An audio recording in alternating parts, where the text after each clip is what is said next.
Let's go, shake around. Well, here comes a guy who looks like he's very fluent in English. Let's go ask that guy. Excuse me, do you know what band calls Timos? No.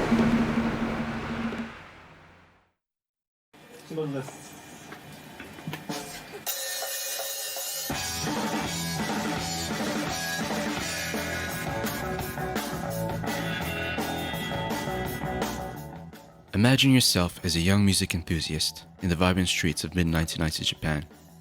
Amidst the underground music scene, you eagerly scouting for the next local band that will become the soundtrack of your youth.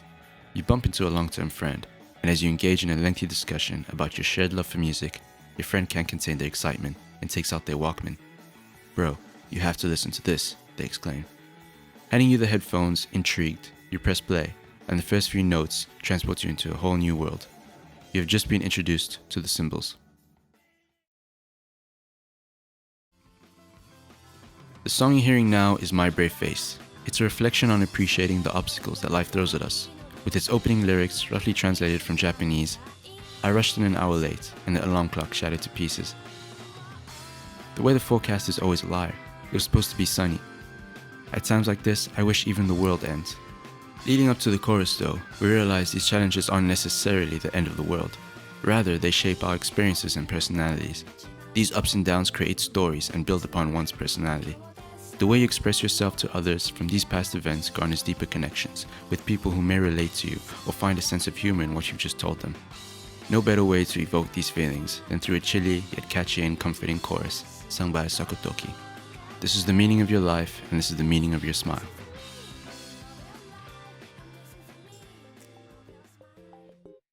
Hi, I'm Orange Glider, and welcome to my channel. I wish to express my love for Japanese music through these videos, and I hope to introduce you to some fantastic music. So please stick around, and I hope you enjoy. And if you like this video, please subscribe, and let me know who you want to see in the next video.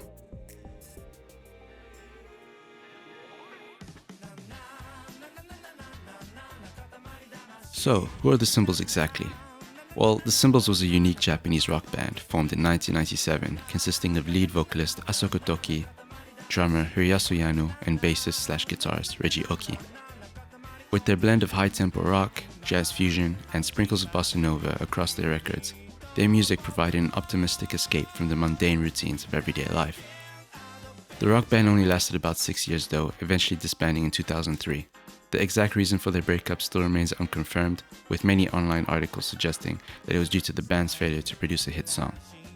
Despite their relatively short lifespan though, they managed to create an extensive catalog of music, including 5 EPs, 3 albums, and several compilation projects featuring remixes and alternative versions of their songs. Now, before we delve in deeper into the band, I want to share my story on how I find the Symbols. As I tend to do, I remember scrolling for new music on Spotify until suddenly, the artwork of their album, Mr. Noone Special, instantly caught my eye. I knew what I was going to put in my ears was going to be something truly special. And the first song I clicked on was Highway Star Speedstar.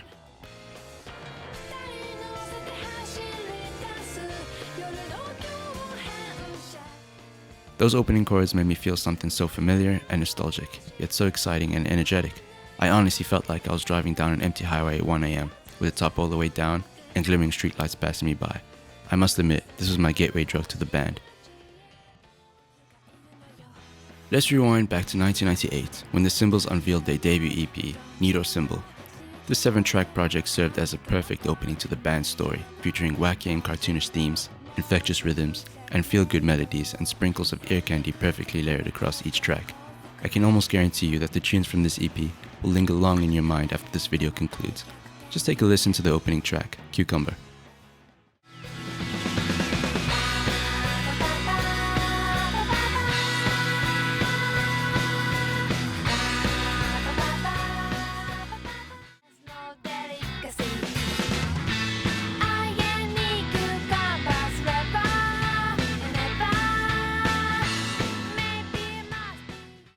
And yeah, I know, the lyrics may be insanely odd, but that's what makes this music so memorable and fun to listen to in the first place. In a Korean TV show, Toki was asked how she came up with her lyrics. なんか日本語で歌詞を書くのを心がけているんですけれども、メッセージっていうのも大きな要素ではあるんだけど、それよりも耳に入ってきやすい、覚えて一緒に歌いやすいようなそういうことを心がけて歌詞を書いてます。See, Toki just wants to smile while listening back to her songs, and it's clearly working because I can't help but smile from ear to ear while singing along to their songs, especially the third track from the second EP, Michelin Chocolate, released at the end of 1998.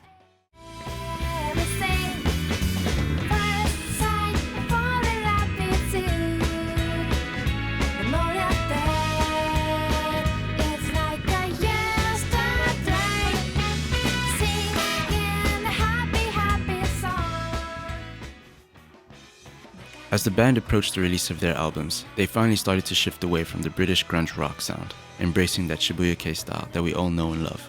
Although they still wanted to be considered a rock band and maintain their rock image, they would eventually become a product of their own environment. It's also clear that the band wished to reach an audience outside of Japan, as many of their songs were in English. While this goal may not have been successful then, thanks to the internet and streaming services such as Spotify and Apple Music, they have gained a wider audience outside of Japan that they probably would have never imagined.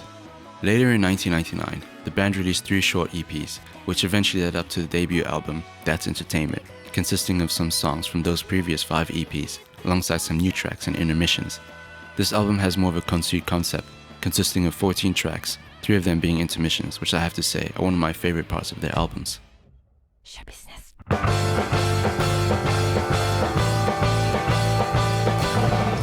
Show Business, the standout track from this album, which depicts and follows the life of a celebrity who knows the power they hold over their followers and how every word they speak and every action they take is magnified.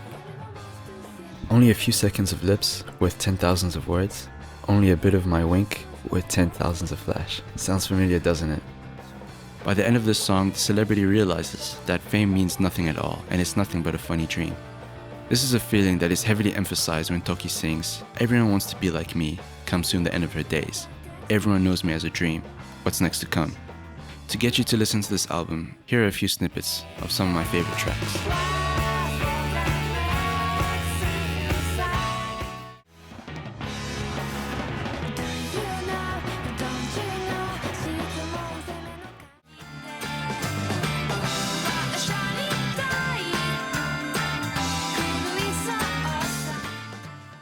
Now for those intermissions.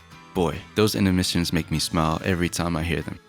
It's a simple concept really. We follow around an interview introducing and asking people if they know who the symbols are, with each answer getting wackier and more interesting.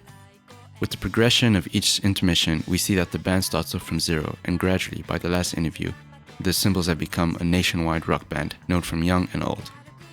Although these are in English, it's quite hard to understand what is being said exactly, but when you catch on and listen carefully, you appreciate what a creative aspect this is to include in their albums, and that I've honestly never seen before.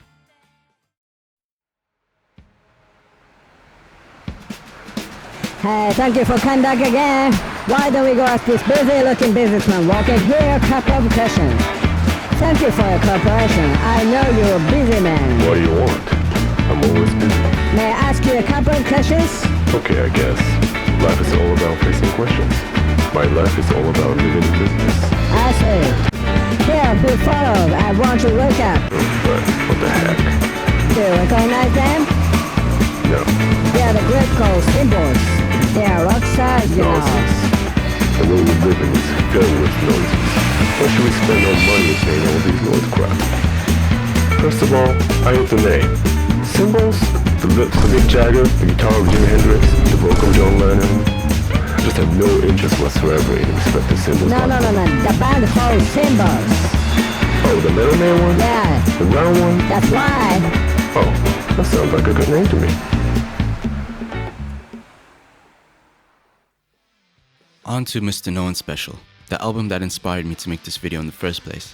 It follows a man who calls himself, well, Mr. Noone Special, and believes he has absolutely nothing to offer us, but a simple story that even the cover art insists we play this record gently. The album gets straight to the point with Toki belting out "I am Mr. Noone Special," following a gentle whisper of the verses, making it more intimate and personal, with lyrics such as, "Let me start off to tell you a story, cause you're in a good mood." Later on giving us an interesting perspective that we are all one at the end of the day. You're me and everybody, and they're me, so I'm you.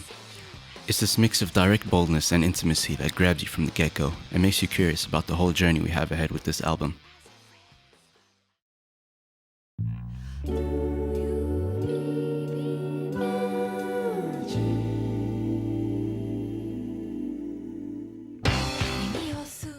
Let's now skip ahead to track 5 of the album. With a kick-ass transition from a mellow whispering asking if you believe in magic, this song heads straight into a heavy head-bopping banger. The song's theme embraces a new sense of reality and bids farewell to the old days, highlighting that change is a necessary part of advancing and accomplishing one's dreams. The band constantly teases and questions the listener, anticipating them to call on their bluff and ridicule them. But you know what? Toki does not care at all. She's confident, showing her magic despite the disbelief, egging them on to point and laugh at her until she finally proves them wrong. Even from the music video, we see that the band is emphasizing that their music symbolizes change and is the cure of escaping a declining or stagnant period in your life. All these business people banging their head against the wall, trying to find a solution until they're finally presented with the symbols. They now believe in magic, so much so that a Nobel Peace Prize is in the realm of possibility.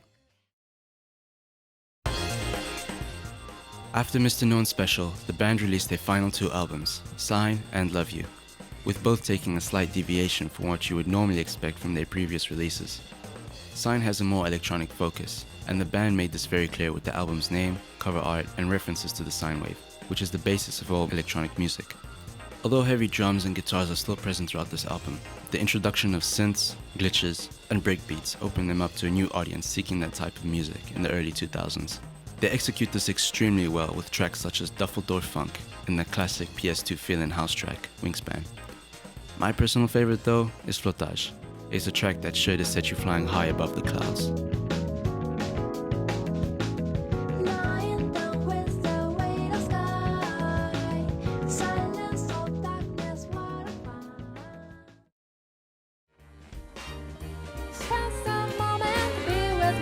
Their final album, Love You, calls back to the rock roots that they started with. Although this album has a more jazzy and Saturday morning coffee feeling to it, with some songs being perfect soundtracks for any Broadway show, and that's not a bad thing in any way.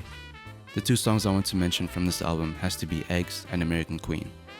Egg, or EGG, is just a silly song about the band's love for eggs. And this song feels like a sincere homage to the neat and simple EP, specifically their track Cucumber.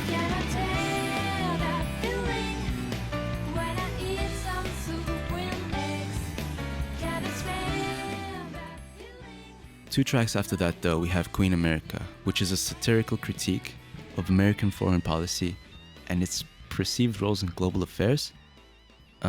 Yeah, I think I read that right.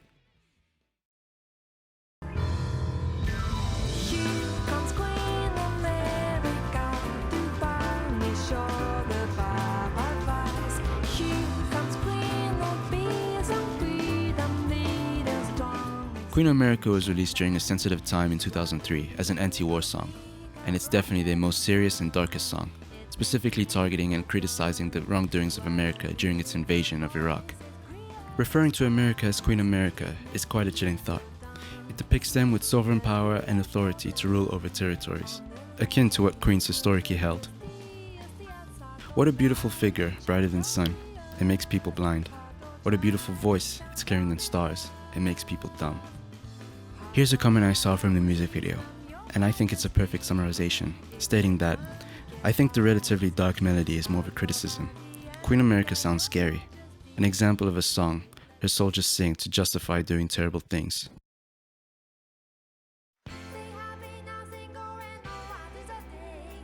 So, where are they now? Before the band disbanded, they released a live album featuring all their popular songs, recorded during their Love You tour in 2003. Since then, each member has gone their separate ways, still pursuing music. Ieyasu Yano has stayed under the radar, with most information about him online coming from credits for writing music as an in-house producer for various TV shows, animes, and games.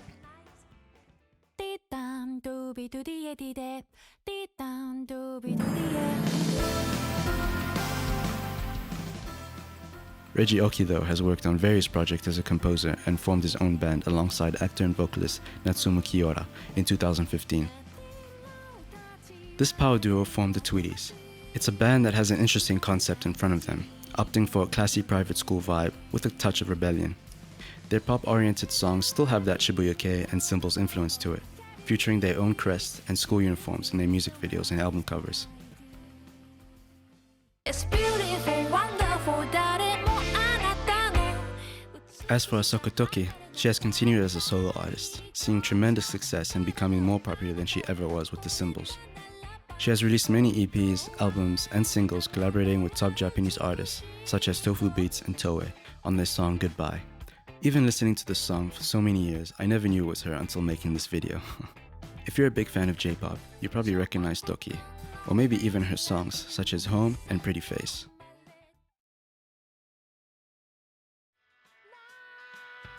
It's amazing to see how timeless this band truly is.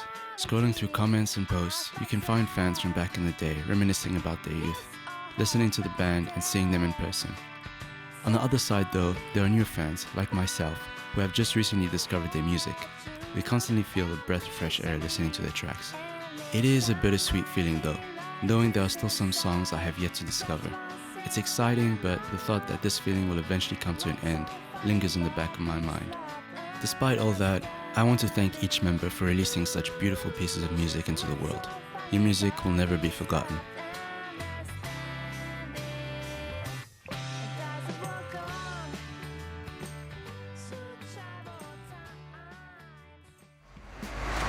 Sorry to bother you again. I'm very sure the Symbols are well-known among teen girls.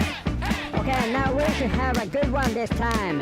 Excuse me, do you know about called Symbols? Of course, they are so popular in my school. Really? I request all their pictures. Kathy has all the stickers on her bag. She spends so much on them that she lost weight because she doesn't have any money to spend on sweets. I can't believe it. Oh, you know what? We're having a party at my place. Do you want to come and join us? Of course.